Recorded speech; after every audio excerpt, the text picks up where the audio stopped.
There's a patch of land 25 acres large in League City, Texas, sitting right next to Interstate 45 that has been described as a perfect place for killing somebody and getting away with it.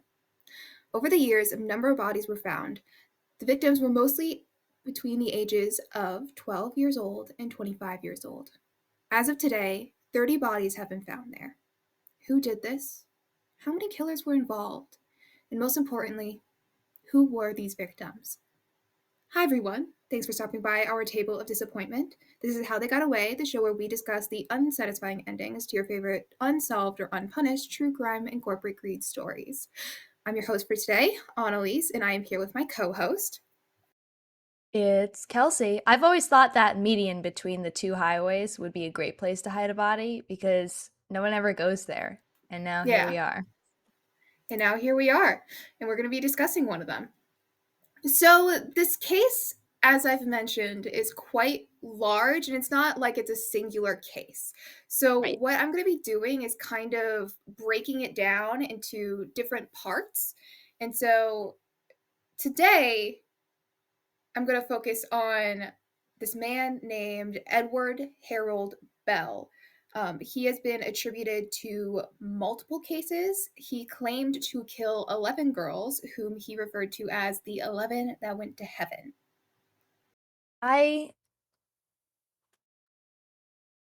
I don't like that. I really don't like that at all. Also, that feels like a lie, mostly because I choose to believe serial killers aren't clever enough to come up with a rhyme. He's not a literary mastermind, so he cannot do this. No. No, I refuse. So most of the victims that were identified by Bell or attributed to him, because not all, he didn't name every single one. He gave descriptions for some of them, and then people kind of matched them up. Not all of them are from the killing fields directly, but most of them are. So that is why I'm going to kind of do the collection of them first, because it is quite a large number. Right. Okay. And it's like I don't know. We've just started, so I'm not going to make a claim here, but I feel I don't trust Bell. I don't trust that he's telling the truth. Not that I Yeah. usually trust serial killers to tell us the absolute truth. Because, they're so known for being truthful, They're just so honorable. They value honesty. such integrity. It's like the cop rule. Like if you're a serial killer, you have to tell me if I ask. Yeah. So, in the timeline of the killing fields, the girls that I am going to, or women, ladies, a lot of them are quite young, are kind of the second through 12th or 11th that are found. With the first discovery being Brenda Jones. We will discuss her case along with many of the others in a part two. I will put it out there that one of her family members, Phyllis Southern, does believe that she may have been killed by Bell, but I'm going to focus more on the widely believed victims of Bell. Right. And these are in order of discovery, not necessarily order of burial. Yeah, it's kind of discovery. The way that it works out is it's kind of similar to like when they went missing, they were found. A lot of these people were found kind of like months after. And so instead of it being years, it was a couple of months, and they kind of I, work out. I don't think this is a good burial dump then. If people are finding people only months after you've buried them, I'm going to that's say, not a though, great spot. putting it out there, like 90% of these are unsolved. Okay, fair. But as I suspect you're going to get into, I suspect there are other reasons for that. For sure. For I can see it in sure. your eyes. I see it. So it's also a lot of these are the 70s. So Sometimes the reason is it was the 70s of it all. for today, I'm going to start with a little background on Bell before I get into his supposed victim, so we know a little bit about this guy. So Edward Bell, was born on May 26, 1939 in Texas. He alleges that his father encouraged him to commit violent crimes and to kill himself numerous times throughout his childhood. That kind of goes back to I don't necessarily trust everything a serial killer says. especially Yeah. because I think a lot of them know when they're caught that the society will look for some reason, some answer to point to, some horrible thing that happened in their childhood that explains why they are the way that they are. And the reality is sometimes people are just born like that and there's nothing you can do about it. But also, sometimes serial killers are made. Yeah. We And that don't would have certainly do any it. Yeah, and we don't have any external evidence to say anything about his father. So this is why it's always said that he alleges. So there is possible abuse. Um, by the time Bell was a young adult, he had worked as a licensed diver and then a pharmaceutical salesman. And around that time, it's an interesting combination. I like made a gesture. I was like, that's such a weird like go from one to the other. It was like, was that a plan? Like he was like, I want to be a diver and like a pharmacist, and and he set out and do those things, or did he fall into those? Very interesting. I feel like these are more like opportunities, and he's kind of swaying through different things. I wish I had just an opportunity to start working as a licensed diver. It's around this time in his young adulthood that he gets married to his first wife and then has 3 kids. Oh Lord, that's so many children for a Yes, serial killer to have. That is always. It doesn't matter how many serial killers have children because it's a lot of them, but it's always so freaky to me because you're like, ooh, ooh, oh no. his trouble with the law started in 1966 when he exposed himself to 2 young girls. So that puts him in his like late 20s, right? Yeah. Okay, so that's pretty late for that behavior to start. Usually when we talk about serial killers who have like a pattern before the killing starts, it starts a lot earlier, which on the one hand makes me wonder, especially with the dad encouraging him to commit violent stuff, if there was maybe more in his childhood that either didn't get reported or got covered up, or if like I don't want to bring like a mental like oh maybe like some kind of mental illness dropped and like that's why the way he is the way that he is, but also that would be Mm-hmm. about the age where something would start. Not that any mental illness of any kind excuses exposing yourself in front of girls. That is such a stupid, pathetic thing to do. I'm making that claim on the internet. That's For sure. pathetic. And it's also, this is just when he's caught by the law. He could have been doing this kind of behavior for a while, and this was just the first time that he was caught. Yeah, exactly. That just seems too so late in life to just be like, you know what I'm gonna do today? Yeah. So after this incident, he was arrested and then sent to Big Spring State Psychiatric Hospital.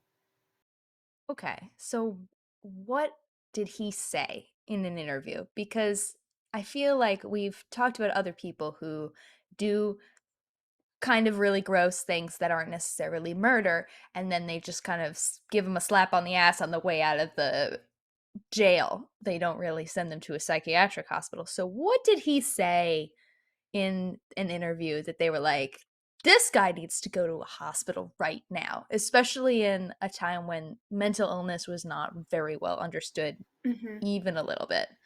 I say that like we understand it so well today, but still, what about that interview made somebody go, no, no, no, no, no?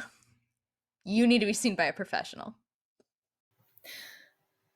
Well, he was soon released after treatment, and then in 1969, he would expose himself again, this time to the 13-year-old daughter of a policeman. But Annalise, the system works. I That know we're also makes so me good wonder. at rehabilitating. So good at it. But that also makes me wonder, was that purposeful on his part? Did he know it was the policeman's daughter? Is he just really stupid? Like I'm trying to understand like what about this is purposeful and what about this is just he's a pathetic sad little man who hello. What about this is purposeful? And what about this is a sad little man who gets his rocks off by being really predatory and really disgusting to little girls?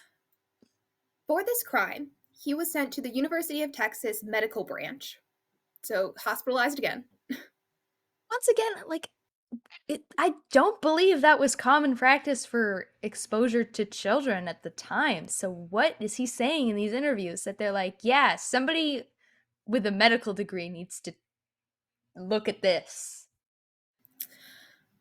During this time, he would separate from his wife and was barred from contact with his children. Good. I feel like that's a win for the wife. Once you could maybe explain away as like a, oh no, it was an accident. I didn't know they were there.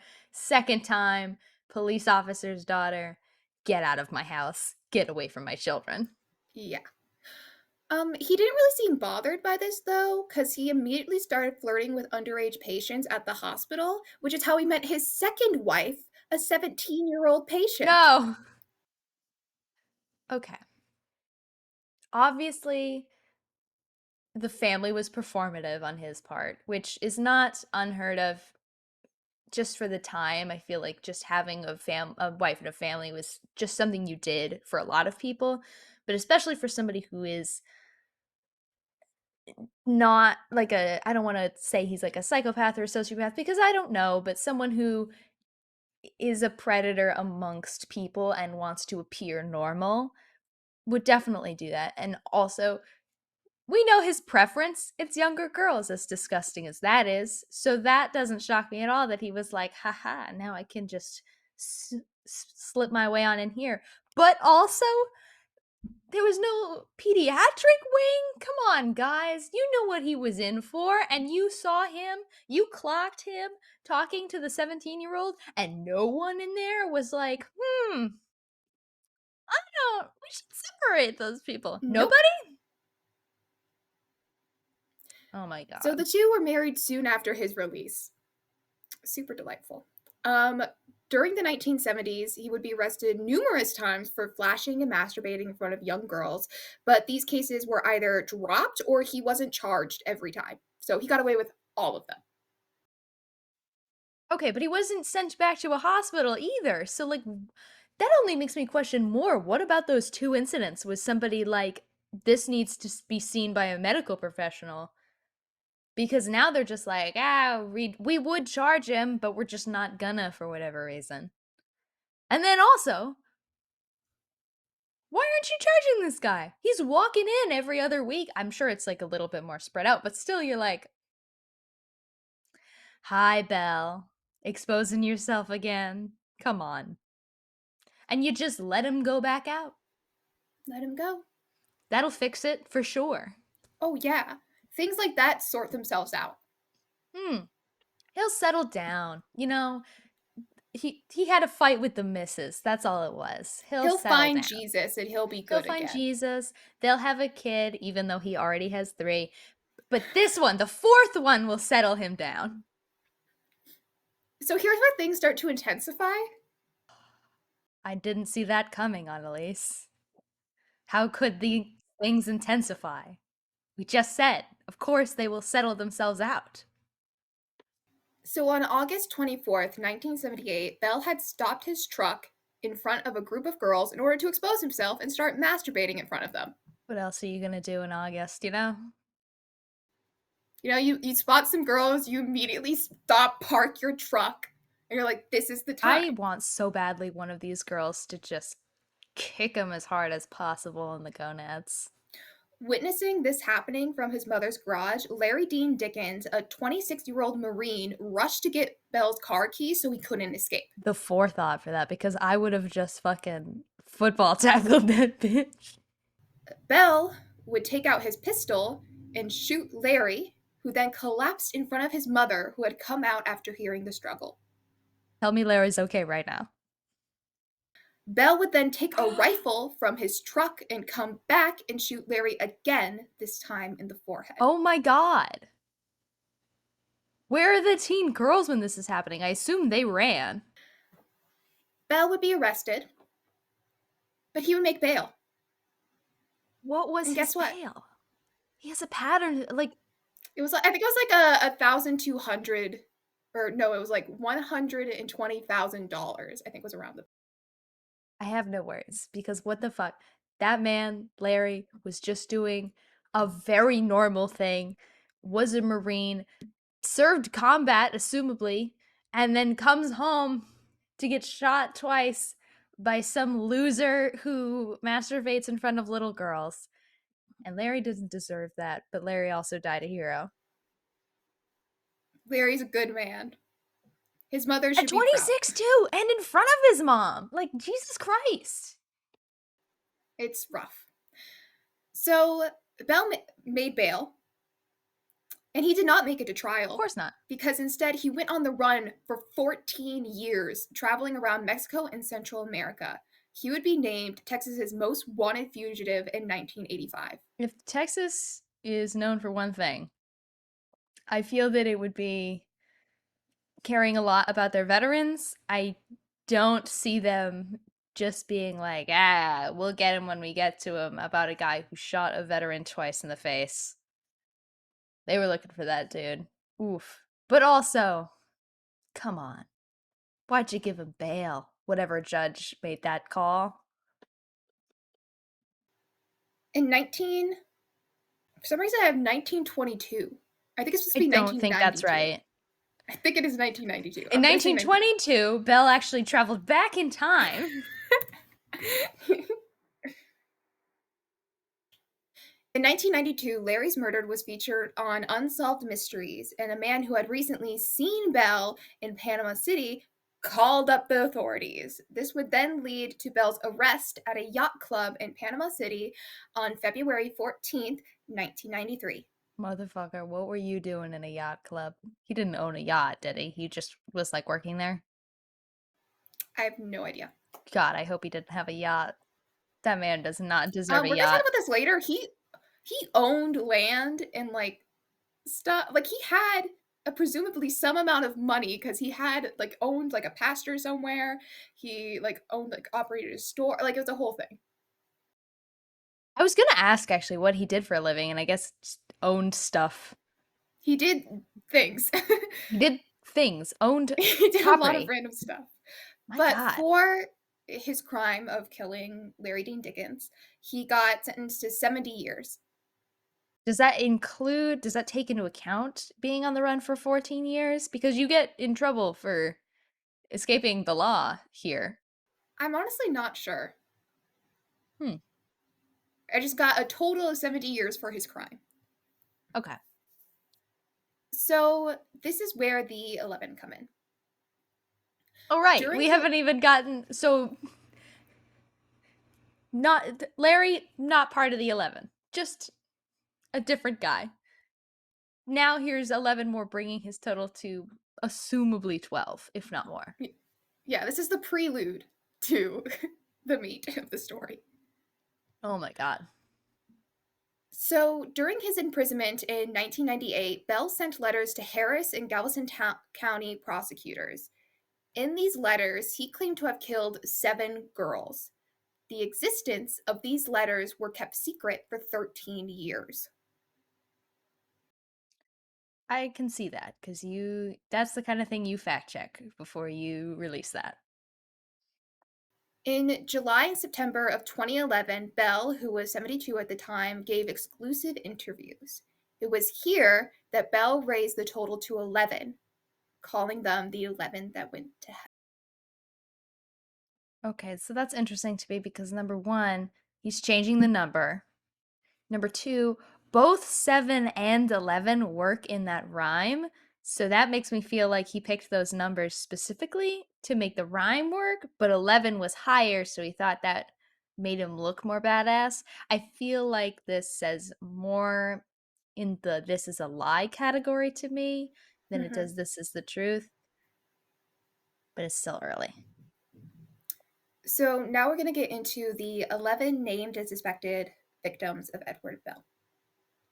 On June 17th, 1971, Colette Anise Wilson, 13, arrived in Alvin, Texas. Colette came from a big family with 10 kids, and she was on her way back home from a summer band camp. And Cam. Band camp. I want to know what instrument she played. I couldn't see that. I'm getting clarinet vibes. I have no Mm, reason to get clarinet vibes, but Colette I do. clarinet. It could be that. Could be that. So her band director Charles Mays had dropped her off on the corner of Highway 6 and County Road 99 at 12:30, and her mom was supposed to be coming to pick her up, but her mother Claire arrived just 6 minutes late, and by that time Colette was nowhere to be found.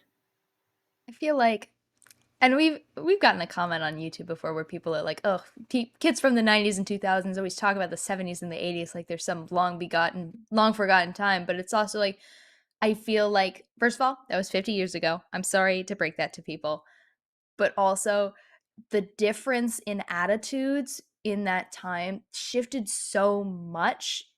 The difference in time feels very powerful because that would not fucking happen today. Can you imagine dropping a kid off on the side of the road, first of all, and the parents not there to pick up today, and No. you leave? That would never happen. And if it did, literally everybody would point fingers at the coach and be like, "What the hell? What happened Yeah. here?" That would never happen today.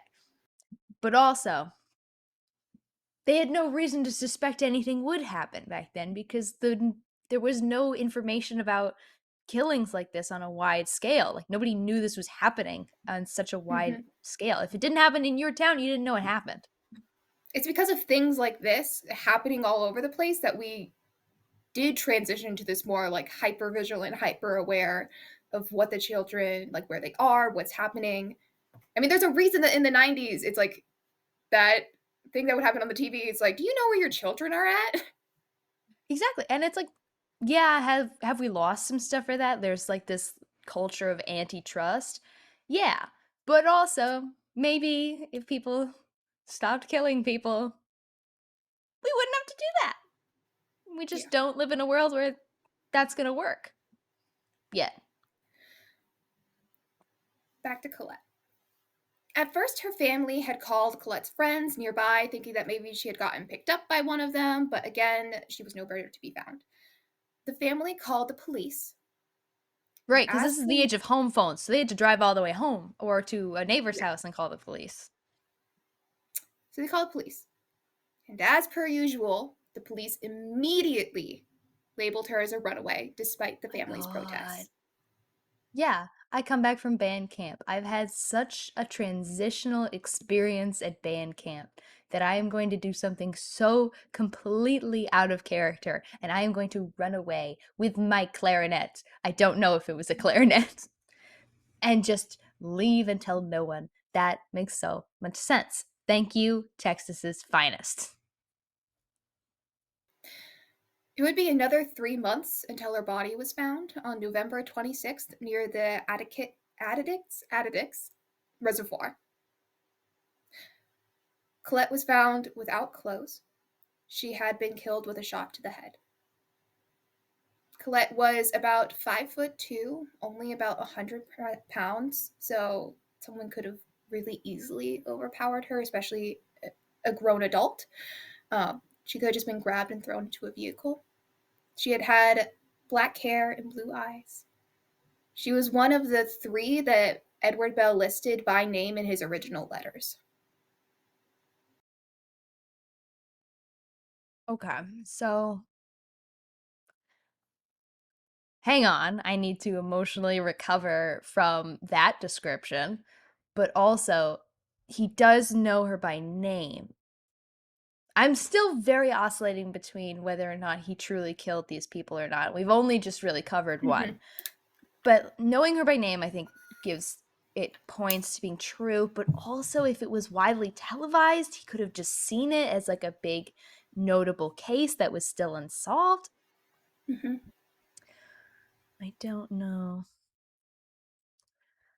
Uh, and they didn't find her with any of her stuff because she was just coming back from band camp. She assumably had like a luggage, at least some kind of instrument. If it was not a clarinet, clothes, clothes that the clothes, her being naked, I think speaks for those in the true crime community, I think that speaks for itself, unfortunately. But like, where the he took her stuff and then just dumped her body? That is unfortunately all I have for Colette. A lot of these, I don't even have other suspected Mhm. perpetrators.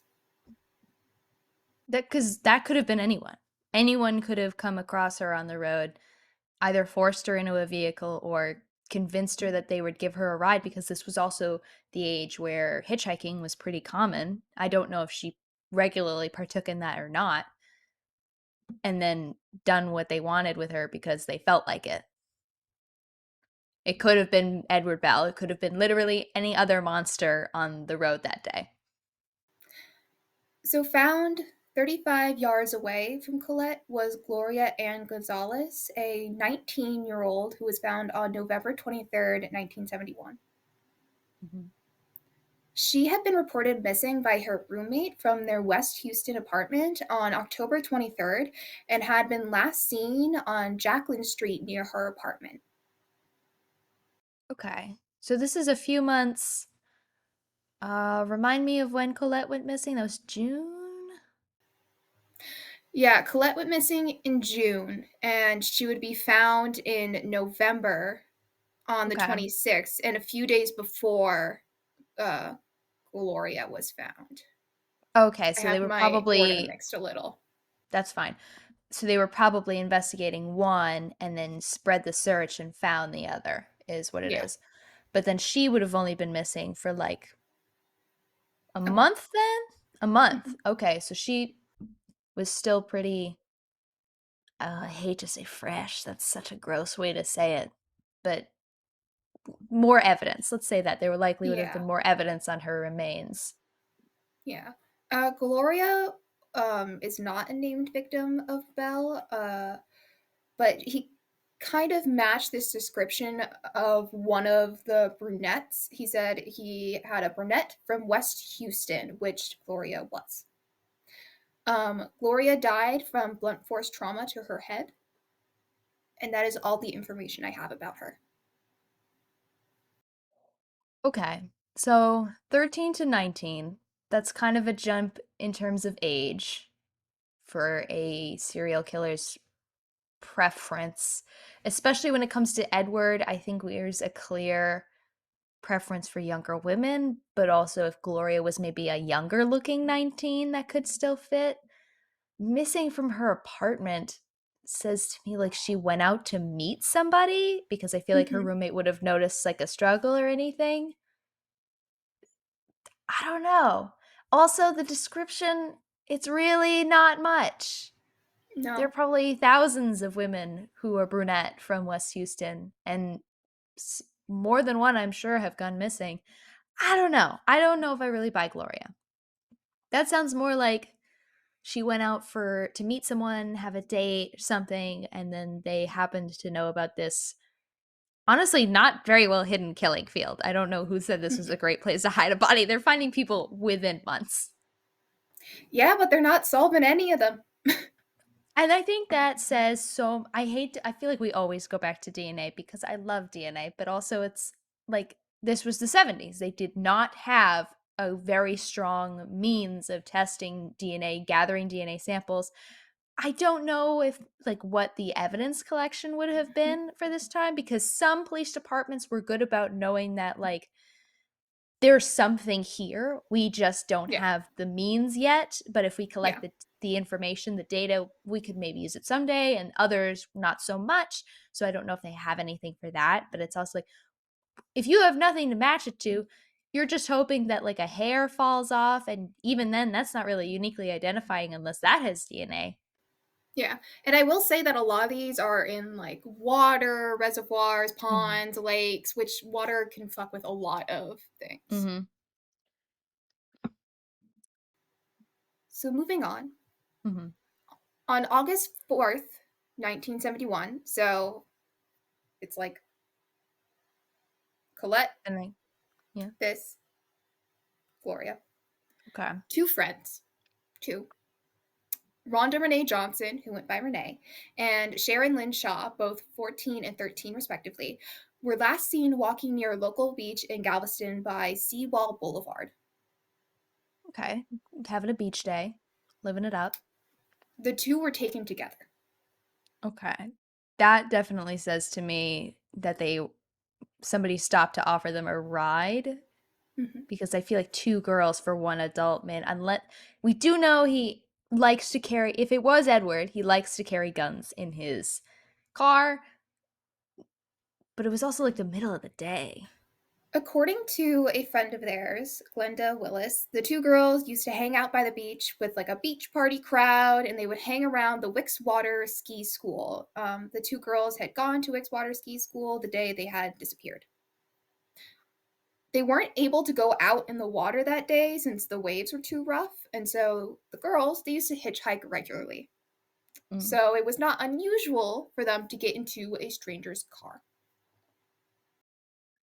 Once again, like that was considered very normal for the time, and nowadays, like just the thought of that gave me chest pains. The like two teen girls getting into a stranger's vehicle is for a lot of people's worst nightmare, but at the time, very normal. Mhm. Um, Willis, Glenda, had described the two of them as tomboys and totally fearless. Can we also talk about Renee, Sharon, and Glinda? Those are such cute names. I know, like, quick break from the horribleness. Cute names, cute They friend are group, cute cute. names. On January 3rd, 1972, Renee's skull was found by two boys fishing in Clear Lake. Ooh, oh, Renee's that's body was not found at the time. okay. So were they okay? So it's possible her skull broke off and maybe floated down the river. Okay. So I had seen an article saying that authorities 40 years later had matched her headless body, which was found in the same lake about a half a mile away. It had been labeled originally as a male's body and was believed to be a different missing person entirely. So it hadn't been considered a possible match previously. So theoretically, in like the 2010s, they matched them up, but I only saw that in one article. I feel like that's definitely possible. I feel like people kind of there's this like how do you mix those two up? But there's actually when it comes to bones, and at that point I imagine you're pretty fully skeletonized, especially in the water. There's a lot of and especially for someone who's prepubescent, I feel like there's a lot fewer indicators. Like you're looking Mhm, at the shape of the pelvic inlet, the honestly, that's most of it for the body. There's a few other indicators like size mostly, but without the head, the skull has a lot of the indicators for like male versus female. And even then, those are very subjective. So it's less of like a, oh, this thing right here says that this was a female, or this thing right here says it was a male. It was more like this collection of items leads us to believe that this was a male or a female. DNA is a lot more identifying once again. But number one, twas the 70s. Number two, even for today, if the bones are soaked in water, a lot of the DNA is lost. So it's harder to make those claims. So I could see a prepubescent girl who maybe was misidentified as a male. I don't, and the age is really hard too. Like those are two mhm, kind of very difficult things to determine when it comes to skeletons. So I could see this mislabeling. I could see it. mhm.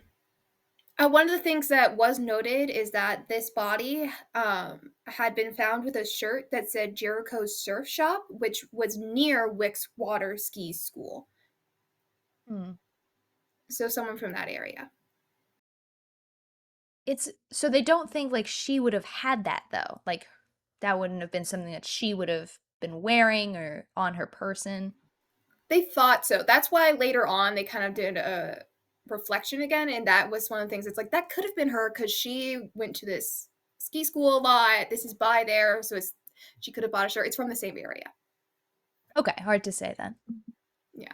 Um, Sharon's body was found 6 weeks after Renee's head was found. Her body was found with bits of fabric and a necklace. The necklace was a surfer's cross, and the cross is how Sharon's mother was able to identify her.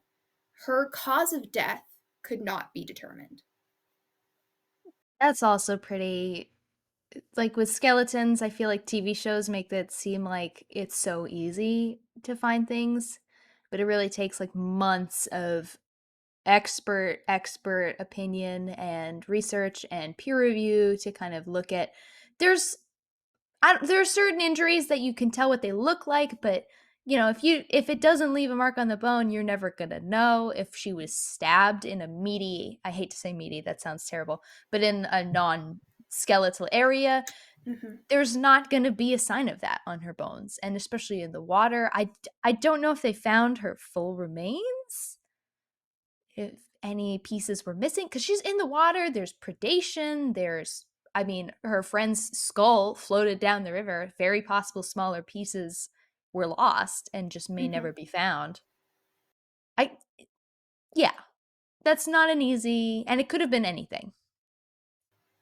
So, even though Edward Bell would later kind of confess to this crime and he would like it would be a matched up, there was actually someone else who was convicted. So I'm going to get into him. Michael Lloyd Self, a gas station attendant. In May 1927, police received a tip regarding Self and had brought him in for questioning. Now, here's where things get a little sticky. Um, Okay. Self went involuntarily, Mhm.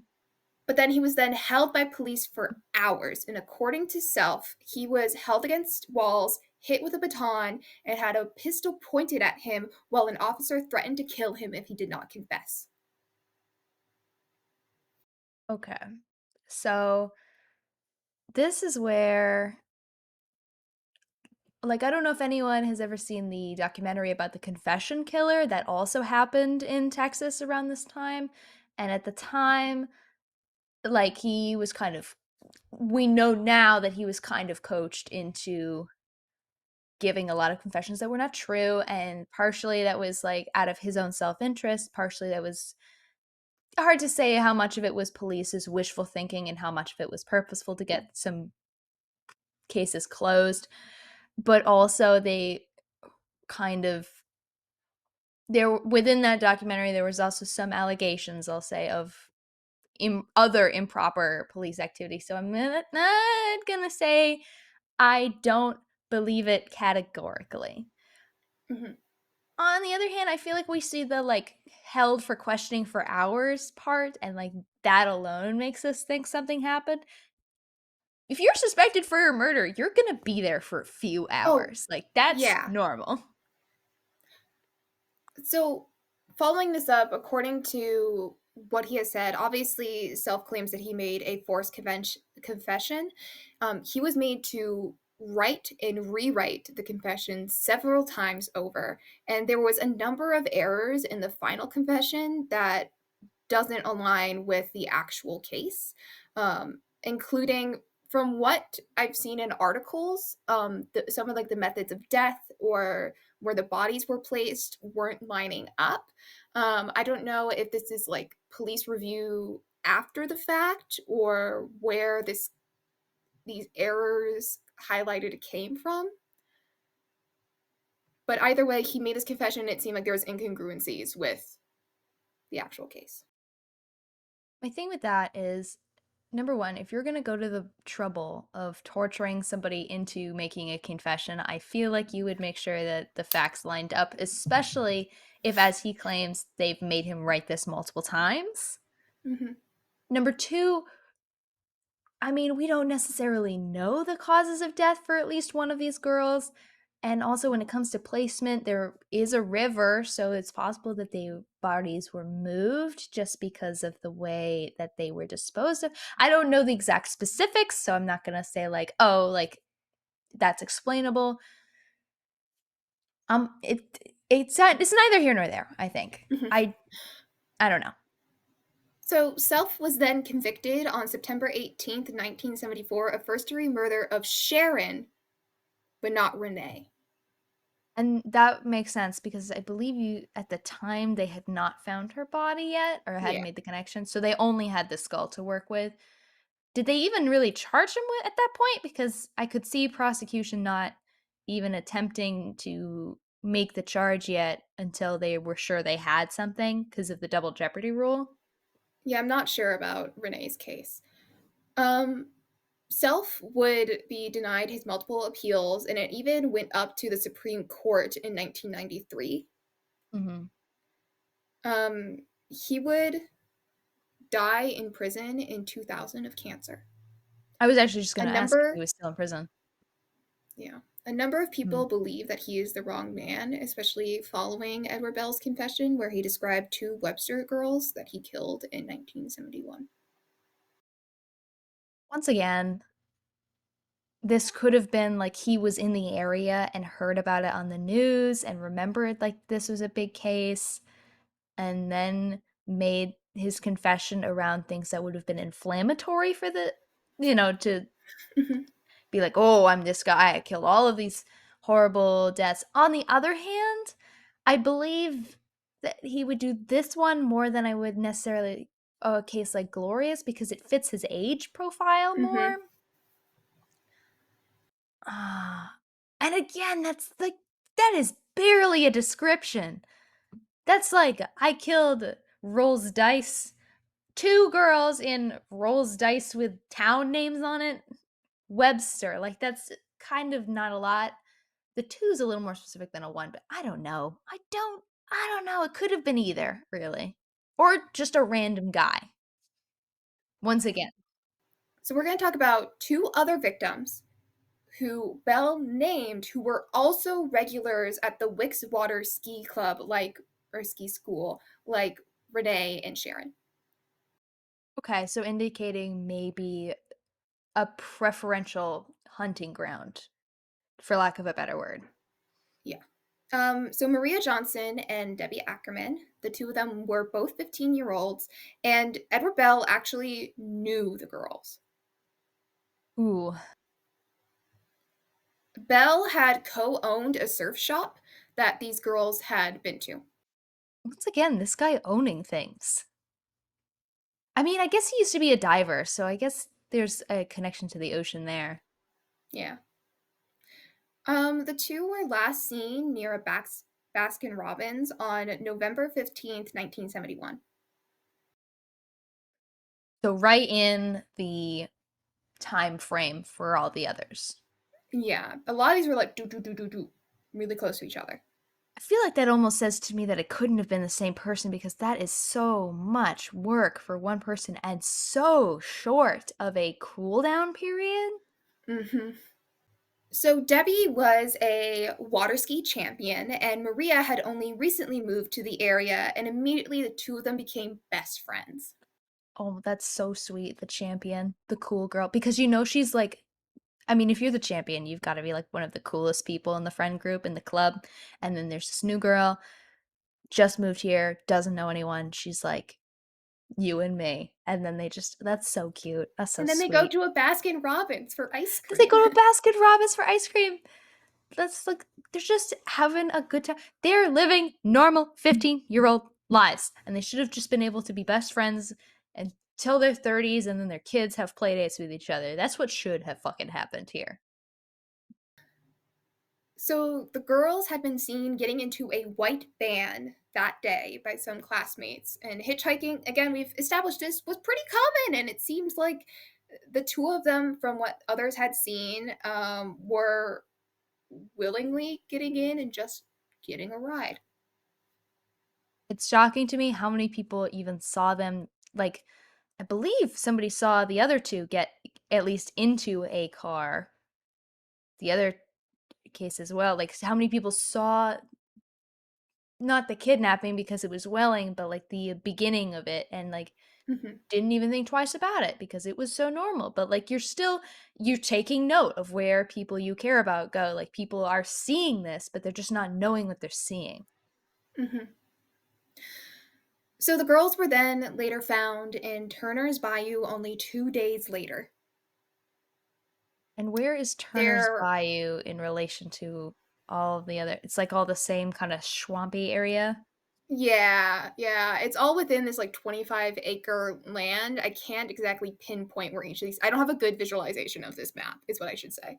Mhm, mhm, mhm. Um, for the 2 of them, their hands were tied. The girls Okay. were mostly stripped. They had been raped and then shot with a .38 caliber pistol.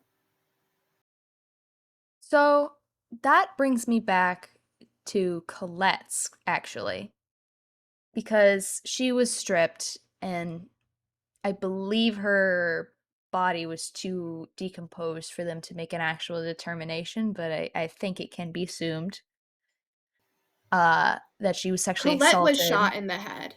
and Colette was shot in the head. I don't know that they were able to determine ballistics on that. Mm-mm, not from what I Again, have. like these are not like a, oh, it's obviously this. Like these are all like very convoluted sciences. So it's I get it. But also again, and it could have been because she was also submerged. There's a possibility that she was restrained and those were removed, or it could have been of a organic material and rotted away. You would kind of see evidence of that, I would believe. But again, she was in water. I don't know. There's Mhm. something about it that rings very true to Colette's murder for Yeah. me. There was one source that said the girls, rather than dying from the gunshot wounds, had drowned after being thrown in the bayou. Oh. So they hadn't fully passed when they were, and I hate saying this, but disposed of. No, but that's exactly what it was because the person had they got what they wanted out of it and they literally threw them away like they were trash and it didn't matter to whoever this was. Uh, In the only way it could have mattered, I would say, is that they might have gotten some perverse pleasure out of knowing that they were going to die that way. I don't Yeah. necessarily think that's the case, so I think that's vilifying something that doesn't need to be vilified any more than it already is. I think they just didn't care to check because it didn't matter to them. So Bell, in a letter to the Galveston District Attorney, stated, quote, Dear Sir, I have decided to tell you that I was brainwashed into killing Debbie Ackerman and Maria Johnson in November 1971, end quote. I was brainwashed? Sir? Shut the fuck up. Okay. Again, in the age range. Again, we know he has a preference for guns. If I were to attribute any of them thus far to Bell over I mean again, they don't always have a another option. But if I were to Yeah. say, yeah, I could see this for this guy, it would be Colette and these two, especially since I believe these are the three that he has named by name In the letters, yeah. in the letters. Again, that could be I don't know what internet access was like for people in prison at the time. I don't know if he could have been Googling these things and just picking, like, high profile cases. I don't know, I feel like too much rings true for what we know about Bell for it to be a coincidence, I think. He was during the 70s, he was out, Oh, he was out. which is But I'm saying, why like, when again his he so confession happened, like, you don't yeah, necessarily yeah, but I'm retain saying all that that he could info. have heard of these cases while he was like out, because a lot of these were went missing, found. But the evidence was so messed up, and there really wasn't a lot of people in the area to witness a body dumping that Mhm. there was very little evidence to go off of. Yeah. I don't know, I would say these 3, if I were Make the to most attribute sense. any, I would attribute it to him. This better not come out to 7 or 11. I'd be so mad if his rhyme actually worked, that disgusting little rhyme he made at the beginning. So Kimberly Raid Pitchford is our next one. She was 16 and she was named by Bell in an interview. So, in that later interview where he raised the number to 11, she was named here. He referred to her as just Pitchford. Okay. Still named, though. Yeah. So, Like many other 16-year-olds, Kimberly was learning to drive. Oh Lord. On January 3rd, 1973, she was taking her first driver's ed class at her school, Frank Dobie High School in Houston, Texas. So she had allegedly gone across the street from the school to make a phone call on the payphone just to call her mom, but her mom never received that call. Classmates of Kimberly gave different accounts of what happened after class ended, but one had said that he or they saw her get into a red Volkswagen. Her father says that Kimberly was a shy girl that was always good about calling home. Her just getting into a car sounded out of character. Yeah, because we've been saying hitchhiking was very common for the time, but that doesn't necessarily mean everybody was hitchhiking. Mm-hmm. I do find it interesting that thus far we've mentioned, I think, 3 different car descriptions. A white van, a red Volkswagen, like there's different things happening. Yeah, Her family went out that night driving, frantically trying to find her. She would those be always get found me. only she would be found only 2 days later on January 5th. She was off Country Road 65 in a canal below a bridge. They didn't While even she was try to hide her missing, body. They just stopped and threw her over the side of a bridge and then kept driving. That ah, while she was missing her shoes and her watch, she still had her dress on. okay. She had been strangled to death. Two boys had found her. They had seen what turned out to be her coat on a fence the day before. And then when they saw it again later the next day, they decided to check it out. And that's when they found her. People need to stop letting their kids near this fucking 25 acre. I assume nobody goes around here anymore because the amount of boys just doing boyhood things and finding bodies in this area is horrendous. A friend of Kimberly said that Kimberly had been bothered several times by a flasher. And this person would follow them along the road that would lead to Interstate 45. And if you remember from my beginning description, that is near the Texas killing fields. Hmm. Yeah, but I don't see her getting in the car with somebody who's flashed her before. And it sounds like she probably willingly got in the car, unless it was at gunpoint and no one could tell from that distance. Because that's possible Mm-hmm. that it appeared willing but wasn't. Yeah, that is all I have for Kimberly. Oh my God. And flashers, like, because that's a stalker at that point. Because from what I understand, the usual pathology of flashers is they do what they're going to do and then they like run away because they're Yeah. They little get their giddy thrill and then cowards. they leave. Yes. But it does kind of come back when it comes to Bell to his penchant for exposing himself to young girls, for sure. He did mention her by name.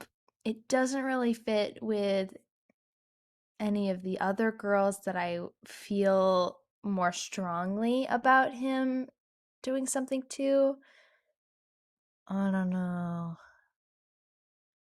It could have been she just also had her own stalker as like Mm-hmm. what is it? It's like 1 in 3 people get a stalker in their lifetime. Like it's a horrendously high number. Yeah.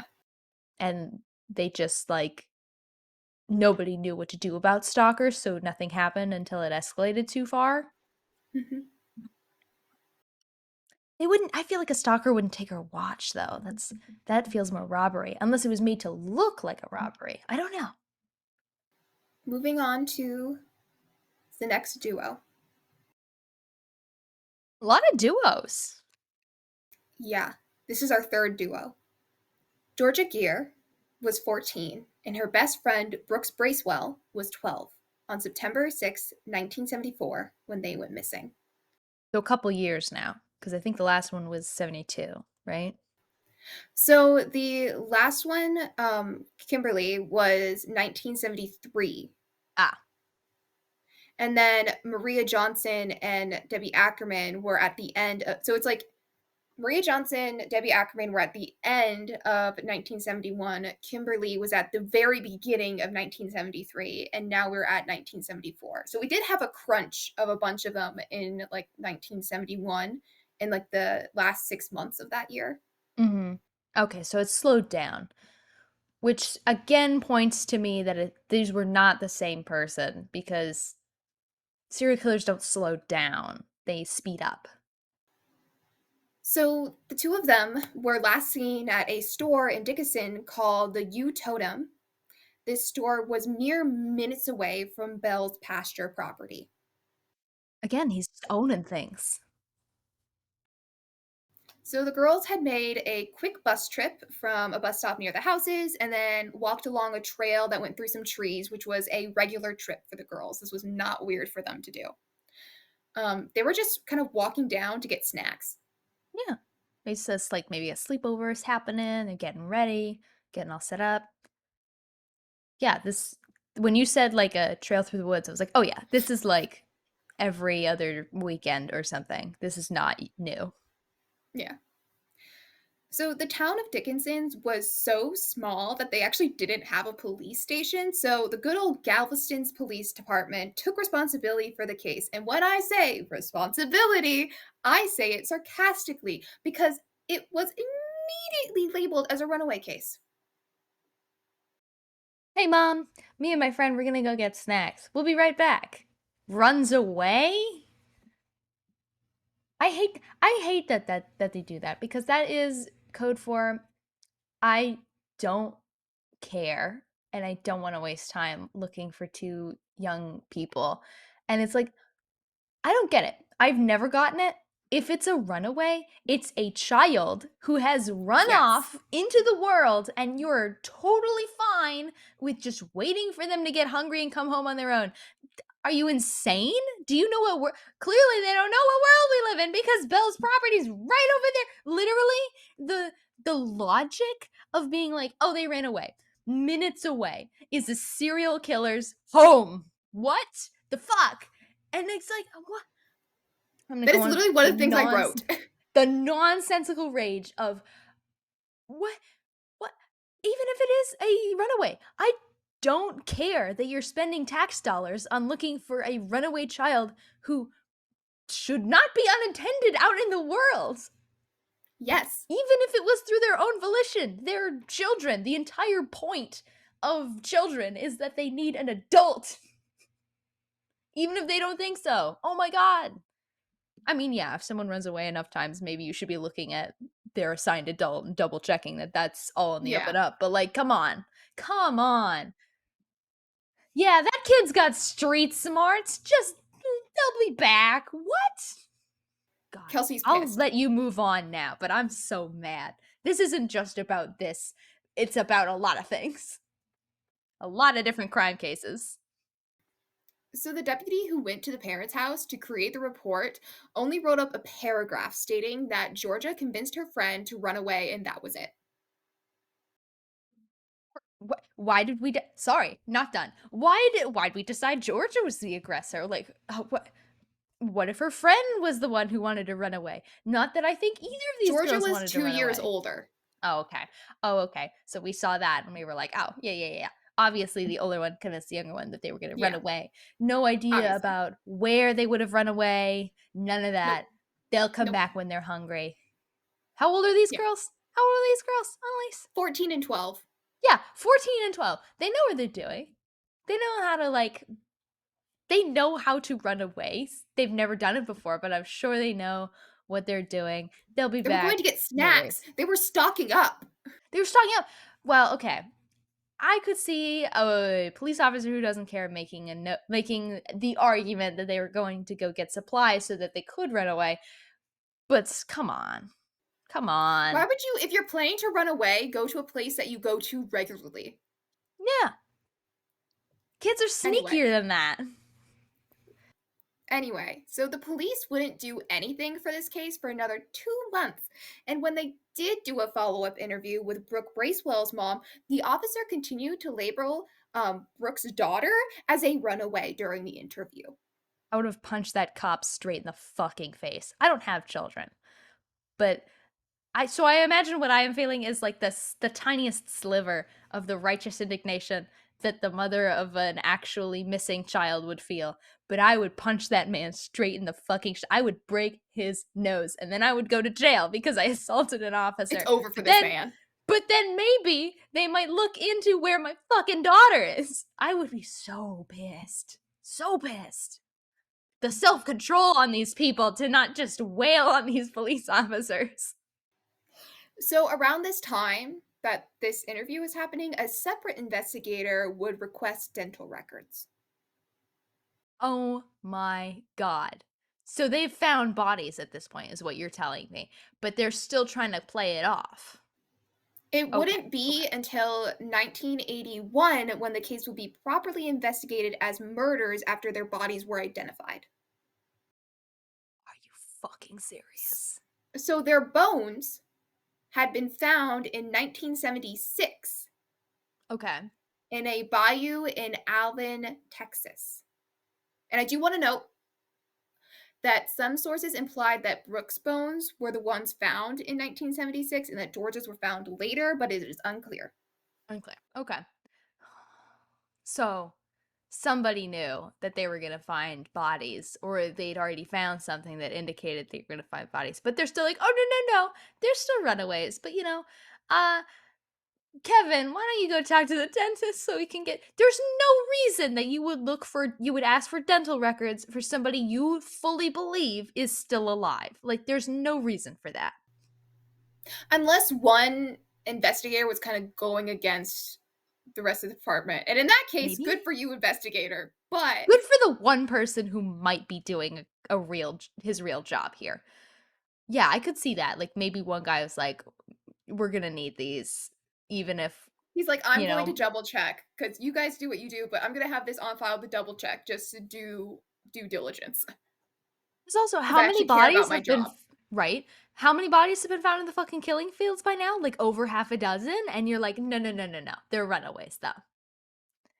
My lord. My lord. What the hell? It would be over for that man. I would have punched him in the schnoz. Over. Over. So, the next victim I'm going to talk about isn't actually from the killing fields. So if we're counting up right now, this is victim 10.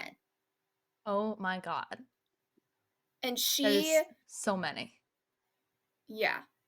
And 6 of them were pairs. Yeah. That's like the risk on taking on two people at once, I think, cannot be understated. The like level of confidence you have to not once but multiple times, if it was the same person, take on a pair. I do want to talk about this person, even though they are not technically part of the killing fields, just to wrap up our conversation about Belle. Okay. So, Nina Lynn Kluge was 16 when she went missing on October 22nd, 1975. She was meant to come home from Rosharon, Texas, where she was with friends watching the World Series. Her car was found abandoned 4 miles off of Santa Fe by Highway 6. The car was found quickly, from what I understand, but there were no clear clues. It just seemed like it was kind of like pulled over and like nothing weird was going on.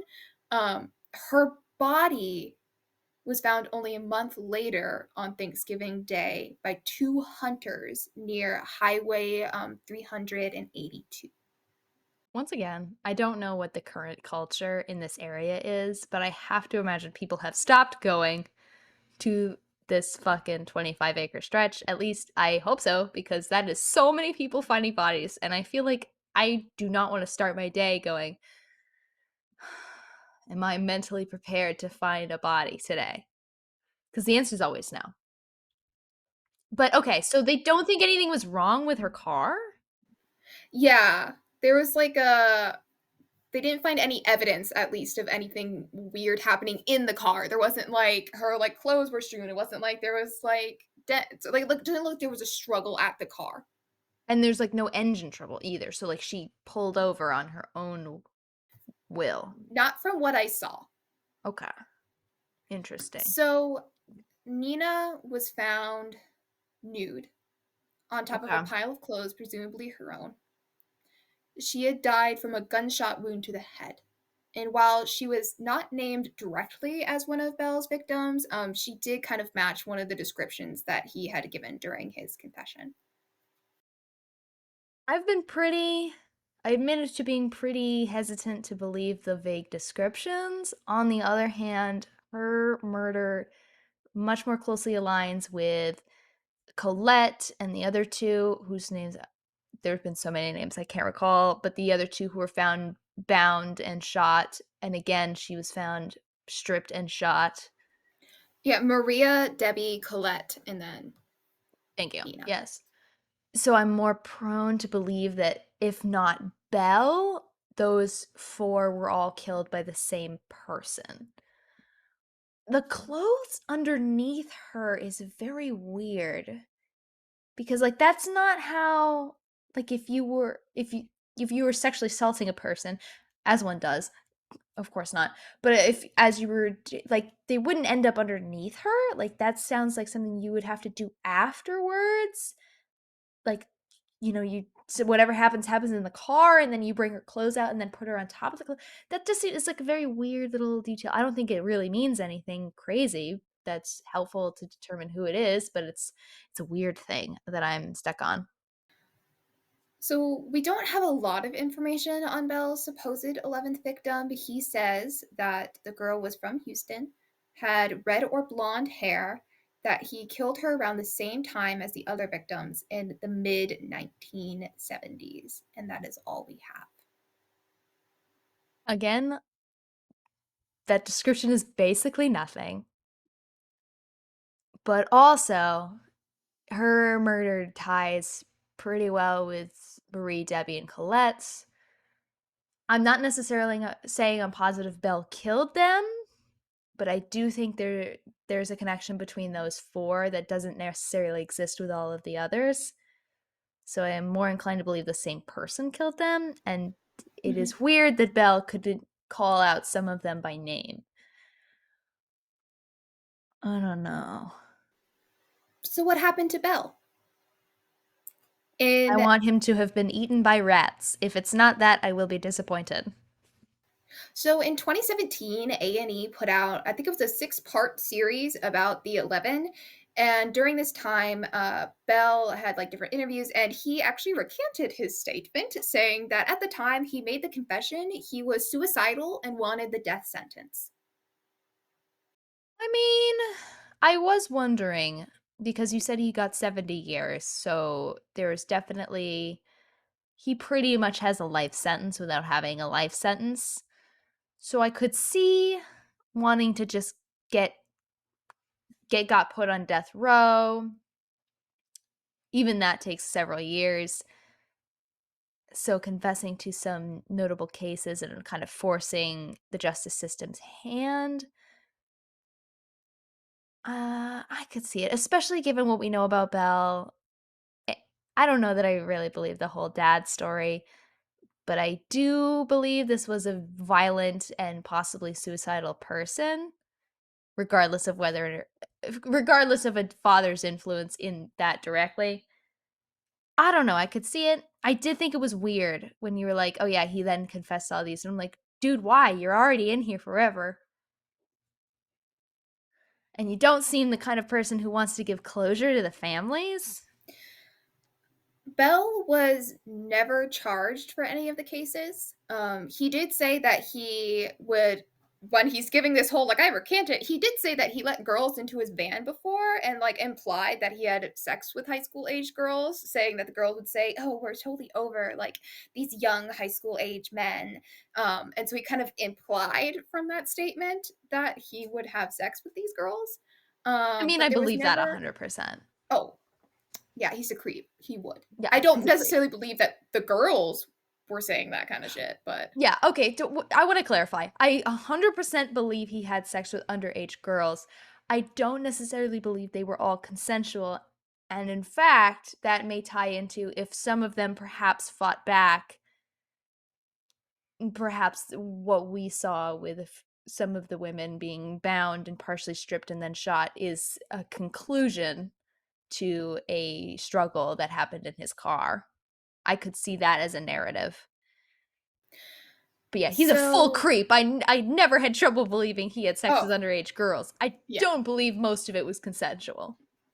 no. So in so there's never any challengeable evidence. He didn't get linked to any of it. He didn't get prosecuted for any of it. And then he would die on April 20th, 2019 from heart failure at the age of 79 while serving time at Wallace Pack Unit in Navasota, Texas. My only Unfortunate, regret is that he missed all of COVID. Unfortunately, all 11 of these cases that we've discussed today, from what I can tell on some of the limited coverage of some of these cases, are still unsolved unless you count Self's confession for Sarah or for Sharon's murder. For that one, I don't believe it was Belle, but I don't necessarily believe it was Self. And the trouble Mhm. with a lot of these, and the reason that so many of them are likely unsolved, number one, I feel like this is the third time I've been like, no DNA evidence, but like, it is.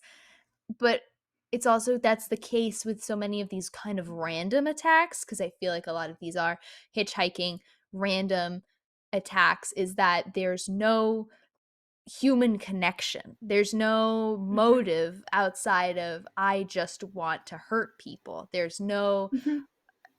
alibi. No, like one person out of my suspects doesn't have an alibi. There's just like the only thing you have to tie to these people to their crimes is DNA. And if you don't have that, you have diddly squat. So, like, I could see why a lot of these are unsolved. I don't think, though, that this is a good body hiding spot. Well, considering that a lot of these were moved from somewhere else, brought to these fields, no one witnessed anything in the fields. There is lots of water that the bodies were dumped in, which also screwed with evidence. And the fact that all of these are unsolved. Okay, I'll give him that, but if you don't want the body to be found, it's not a good spot. But also, at least a couple of the victims came from a surf shop, so the ocean is nearby. So you've made a choice to choose this killing fields over the ocean, which Well, a little I'm more not a populated of a beach. I mean, there's probably other areas like the ocean is vast. There's probably a spot. I am not a hider of bodies on the reg, but I feel like I don't know. That's an interesting choice to make. So, anyway, in part two, we will follow the timeline a little more closely than we have with this one. This one is kind of like a chunk in the middle after the first case. So we'll start with Brenda Jones in the next episode and discuss the other unfortunate victims that were found in Texas's infamous killing field. Oh, right, because there's like at least a dozen more, isn't there? At least 20 more. Oh my god, I thought I was like, oh, a dozen is too many, No, but it's not. no, you.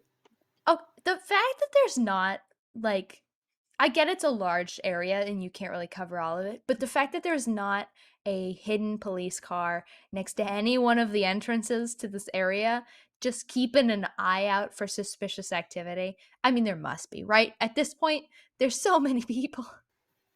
It's Come just on, like a guys. forested, fielded area. There should just be like a team whose only job is to ninja their way through the woods and then just pop out and be like, hey, stranger, what are you doing with that Over trash bag? 25 acres. Yes, yes, Annalise. I want a team of ninjas to just stalk the woods at night and wait to see if they find someone dumping a body. You don't really have to cover all the ground. You just kind of have to cover like the popular areas, like the watery areas, and then like you really only have to catch a few people in the act before people stop dumping bodies there, I feel. So I didn't describe our table. I feel Oh, like you didn't. it's kind of in my imagination, it's been like a dark foggy, kind of wooded, kind of marshy area by I think I imagine like the lake and that our Mhm. table is there and our table's kind of sinking into the mud a little. It's in the mud. Does Texas have Everglades? It's not like an Everglades, but it's like a swamp. We're in like a swamp. Are there One of alligators? those Does types Tex of Yeah. So that's all I have for you today. And we'll catch you guys in the next one with more of these cases. And I'm sorry that this is so unfortunate and so unsolved. We'll see you guys in the next one. Bye.